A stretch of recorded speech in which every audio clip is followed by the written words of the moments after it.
Hello and welcome to the Employment Law Pod from Boys Turner. My name is Andy Whitaker. I'm a partner in the employment team, and I'm very pleased to say that today I'm joined once again by my colleague and fellow partner in the team, Helen Goss. Hi, everyone.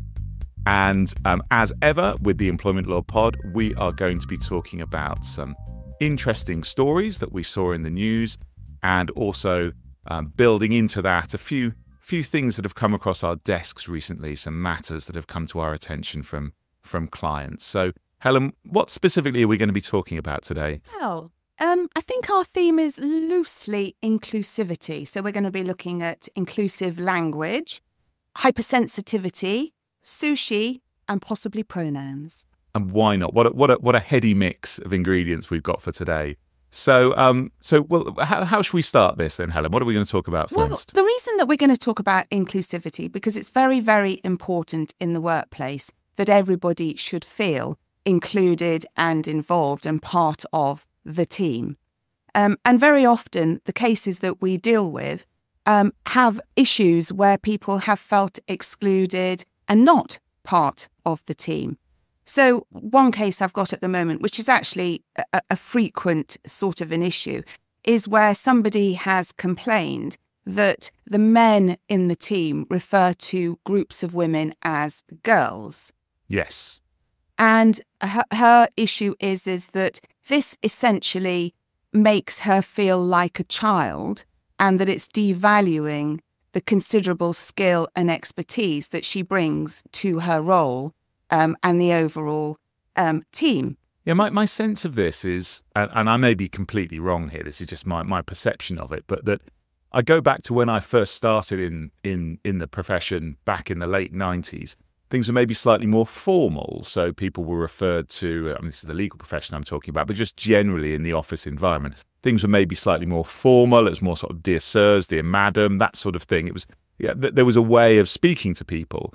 And that's become less formal, I think, over the last 20, 30 years maybe. And so sort of loose terminology of, hey guys, hey girls, that sort of thing has become acceptable on one level as we become less formal in our communication style in the office. But then that has implications, such as you've highlighted, around inclusivity and the terminology that we actually use. Yes, and of course, there are going to be some people who are going to roll their eyes and say, what wokery is this? And then there are others who are going to wholeheartedly agree and say, well, it's not acceptable, and who will perhaps check their own terminology.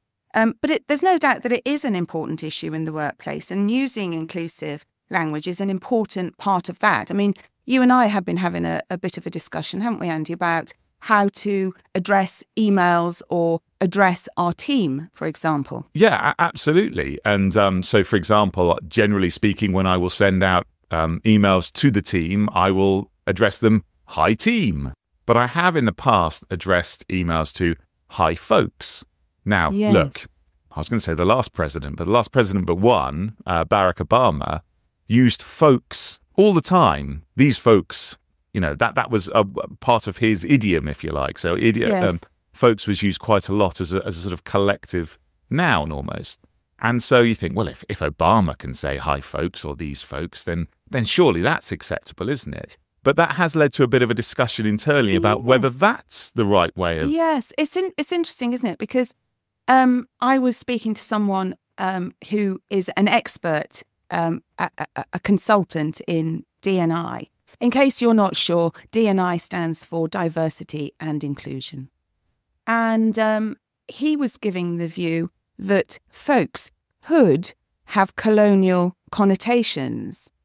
So I was surprised about that, but I came back and shared that to you, and we sort of talked through, well, we can't say ladies and gentlemen because that is potentially excluding of people who are non-binary. Guys, well, some of us are women. Dear all, well, yes, I think that probably works, although potentially it's a little impersonal. Hi everyone, we could go with that maybe. Hi everyone. What about peeps?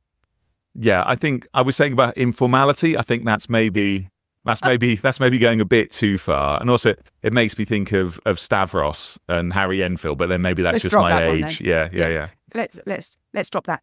the point is, some of us don't mind necessarily how you address us. It doesn't even perhaps cross our minds. But the point is, there are some people who are offended. And that's the whole point about inclusion. We do need to think about that. And terminology is important. And I was looking at a policy that another organisation had produced, which was looking at the use of terminology in the workplace and trying to find words that were not going to offend people. So they were looking at the word manpower. Well, perhaps we shouldn't refer to manpower. We should talk about resource.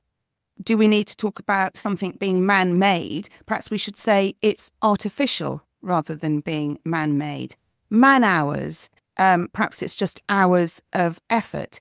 And again, there will be some people who will roll their eyes and say, oh, for goodness sakes. But it is about trying to make everybody feel welcome and part of the organisation, and that they've all got a say as to what terminology is acceptable and what is not. Yeah, and I think the fact that, you and I sitting here in our glorious ivory tower telling other people how they should conduct themselves and the terminology that they should use, the fact that you and I are then having quite serious conversations about how we should be talking to our team and the terminology that we should use does highlight, I think, that this is a tricky area to navigate, and no one's pretending that it isn't.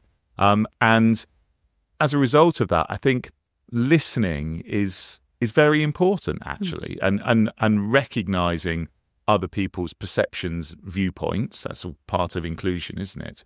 And being willing to learn, I guess, and to take other people's perceptions and take them on board. And if it's appropriate to change your conduct or to change the terminology that you use or apologize for things that you've done in the past, then that's something that we should be doing. Definitely. So, come on, let's get on to sushi, Andy. You've been dying to tell us about the sushi case.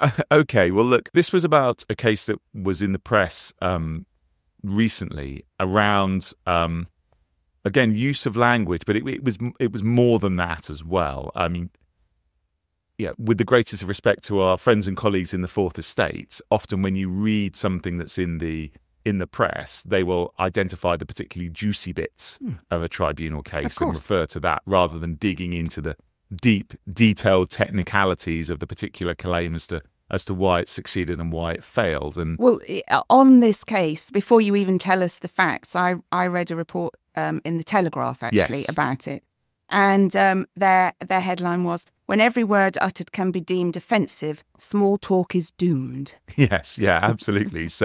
So you don't necessarily get, and I say this isn't a criticism, but you have an opportunity in a newspaper to produce a pithy article that goes to particular crucial elements of the case rather than reporting it more broadly. And the sushi, which I'll come on to in a second, was one of a large number of complaints that was brought by this particular complainant as to how they felt they'd been both directly discriminated against and also subject to harassment. But dealing with the sushi, we will get there now. This was one of the complaints, and the individual who brought the complaint was of Japanese descent, and she complained that while speaking to her manager or one of her senior colleagues in the organisation, that senior colleague had expressed to her how much she and her family enjoyed eating sushi.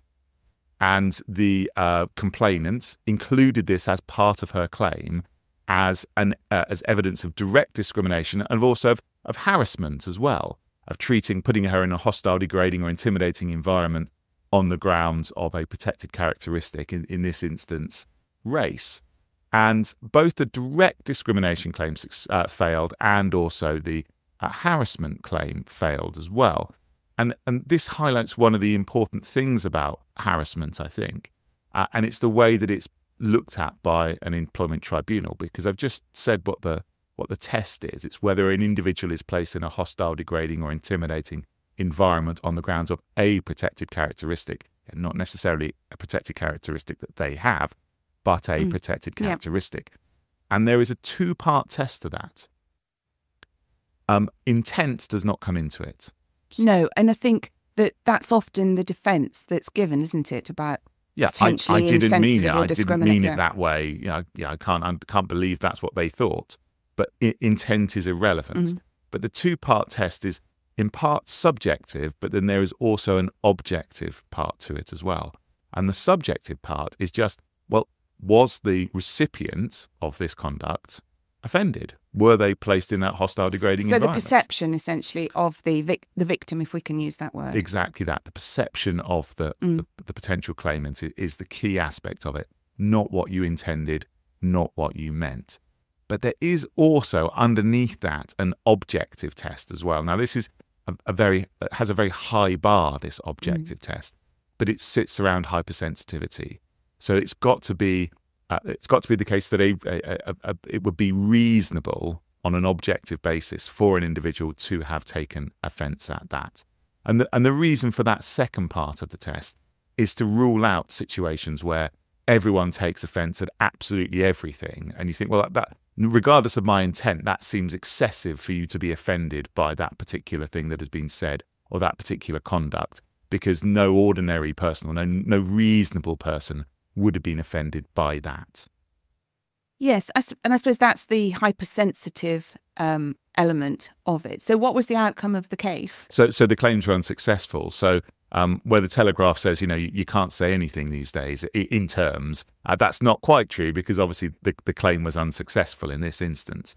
But it does go to that perception, I think, that political correctness has gone mad, and indeed you can't say anything these days, can you? Which I think my thoughts on that are twofold. That first of all, I think you referred to earlier in our conversation about how some listeners to this podcast might think, well, this is all just mad wokery. It's ridiculous. Who are these bleeding heart liberals bleating on about these sort of issues? Well, perfectly entitled to have that opinion.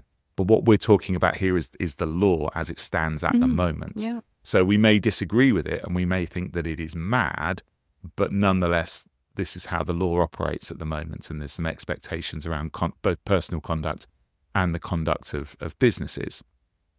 So in that case, didn't they find that the person who had mentioned that she and her family enjoyed sushi had essentially been trying to find areas of commonality and was essentially making small talk? Yeah, that's exactly right. That it was that was what was happening here, and again, that goes to that issue of hypersensitivity. That regardless of the intent, that was the intent clearly, but that what we're talking about here is not a situation where you literally can't say anything because you can be picked up on whatever you say.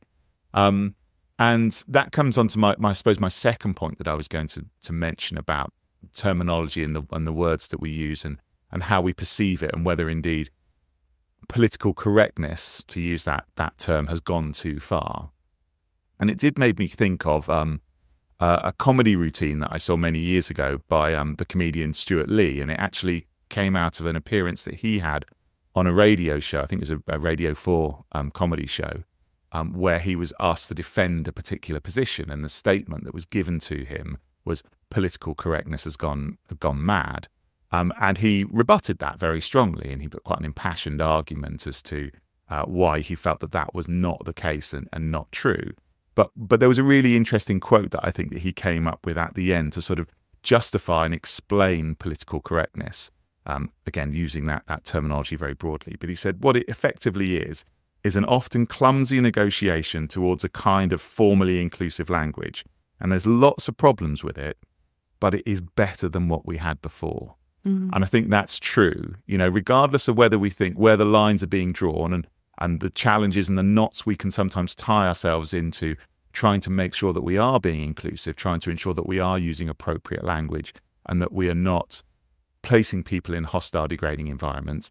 I recognize and understand that can be complicated and it can be tricky, and it can result in claims arising where no offence was meant. But I still think that is better than the culture that we lived in before, where people were much freer to say a whole host of inappropriate, discriminatory, and non-inclusive things, and place people in those hostile environments, or making them feel degraded with there being very little comeback against them. Yeah, no, exactly. Going back to this idea of hypersensitivity, or what might be termed a slightly bizarre reaction to something that somebody has said, I've been looking back at a few cases, and it does seem that in trying to determine whether someone's reaction is not reasonable, the judges have looked at the context in which comments have been made, Sure. and behaviours. So a lot of people will argue, oh, well, no, that wasn't a serious comment. It was just banter. Yes. And I mean, how often, Andy, do we hear, oh, no, it was just banter. And therefore, I wasn't being rude or discriminatory, or I wasn't harassing. It was just, we're just having a bit of fun. Yeah. No, that and that is, it's an eye roll moment, isn't it, for us? Yes. when we hear that, or when we look at an investigation report and someone has said, "Oh, well, that's just a bit banter, wasn't it? No harm intended." As we've already highlighted, intent is entirely irrelevant, frankly. Yes. But then some of the cases did then refer to the fact that the individual making the complaint joined in and was an active participant in the banter. And I can understand that would potentially mean that it would be hard for them to argue that they were offended. But of course, there is also the argument that when you're up against a strong group who are involved in banter, it takes quite a brave person to say, well, actually stop, I'm being offended, or not get involved, for fear that not getting involved will make the bullying and the harassment worse. Yeah, they didn't seem to mind at the time. Defence is not a strong one for all of those reasons. There was actually a case I was involved in a good few years ago now, where an individual brought a harassment claim on the basis of race and sexual orientation. Now, she had been dismissed by her employer after a few months. And it was because the employer had concluded that she had lied about certain meetings that she'd gone to, and she was still in her probationary period, so they dismissed her. And potentially because she was looking around to try and find a claim that she could then pursue, she sought to bring a harassment claims on the basis of race and sexual orientation. Now, she was a straight white woman, but she said the office environment that she worked in, she was on a daily basis bombarded with racist and homophobic jokes. That was just the banter in the workplace. That's what happened. And so even though she didn't have those characteristics, she could still say that she was placed in a hostile, degrading or intimidating environment because of those characteristics, because she was offended by the racist and homophobic jokes. So she could bring that claim, even though that might seem slightly counterintuitive to a layperson. During the disclosure exercise, we did find emails from her to former colleagues at her previous employer saying, "I love it here. It's so amazing. It's a laugh a minute. Everyone is hilarious. It's a great environment to work in. I've never laughed so much." And so that did make us think that potentially we could maybe run that argument and say, well, although I just said, they didn't seem to mind at the time is an appalling defence to run. Actually, in this instance, there seemed to be some contemporaneous evidence that actually she genuinely, to now say I was placed in that hostile environment, doesn't seem to stack up with the contemporaneous evidence that we had. Now, in the event, we actually settled the claim. And the reason that we settled the claim is also during the disclosure exercise, we found some of the all-staff emails that were being sent round, and some of the just to all the male staff emails that had been sent, and the content of which were pretty appalling, frankly. And the client took the view, we're not defending this, regardless of whether we could potentially argue that she was not genuinely placed in that hostile, degrading environment. We are not going into a public forum and having all of this evidence out there and having our senior managers and MD cross-examined on why we thought it was appropriate to send these emails. It's too risky. The reputational damage was just potentially too great. Yeah. So you can conceivably run that sort of argument, but I don't want to be in an employment tribunal saying, well, all of this appallingly offensive and racist stuff that we said, they didn't seem to mind at the time. You know, if that's your argument, first of all, you're on the back foot. And secondly, that's, you know, bearing in mind employment tribunals are public forums.